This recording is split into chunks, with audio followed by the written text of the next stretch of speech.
Le dimanche 15 août 2021, l'Afghanistan est tombé entre les mains des talibans. Après la chute de Kaboul, la capitale afghane, la peur et la panique règnent partout. La population cherche à fuir le pays. Au Mali, très loin de l'Afghanistan, les réactions se multiplient. Parce que beaucoup de gens pensent que les conflits au Mali et en Afghanistan ont des similitudes.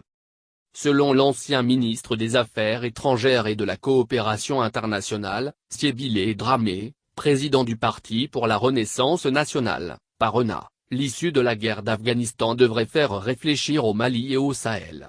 Concentrons-nous sur la construction d'un État viable. S'unir ou périr, a souligné Sibylle Dramé. Pour l'ancien ministre de la Justice, Dr. Malik Coulibaly, il est plus que temps de tirer les enseignements du cas afghan.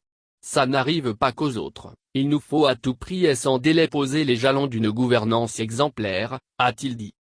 La chute de Kaboul, la capitale afghane fait des frissons au Mali. L'interpellation à peine voilée des autorités à travers les réactions des uns et des autres en est la preuve. L'issue de la guerre d'Afghanistan devrait faire réfléchir au Mali et au Sahel. Notamment ceux qui, depuis des années, formulent les mêmes demandes que les chefs de guerre terroristes. Concentrons-nous sur la construction d'un État viable. S'unir ou périr, a été le 15 août 2021, l'ancien ministre des Affaires étrangères et de la coopération internationale, Sibylle Dramé, président du Parti pour la Renaissance nationale, PARENA. Il n'est pas le seul à réagir face à la situation afghane. L'ancien ministre de la Justice, garde des Sceaux, Dr. Malik Coulibaly, précise aussi qu'il est plus que temps de tirer les enseignements du cas afghan. Il faut d'abord se convaincre que ça n'arrive pas qu'aux autres, que les digues élevées par la baraka et les bénédictions finiront par céder.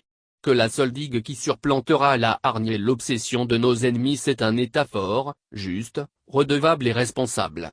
Il nous faut à tout prix et sans délai poser les jalons d'une gouvernance exemplaire marquée du sceau de la transparence et de la redevabilité, a-t-il souligné. Selon lui, la vraie leçon de l'Afghanistan est que toutes les armées du monde ne peuvent suppléer un État failli.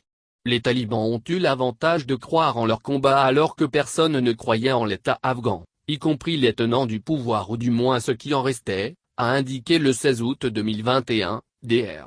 Malik Coulibaly, ancien ministre de la Justice du Mali. Hors de nos frontières également, les réactions ne manquent pas.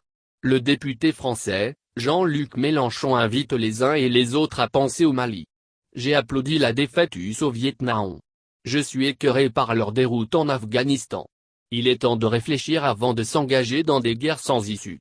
Car si la guerre ne règle rien, la défaite change tout.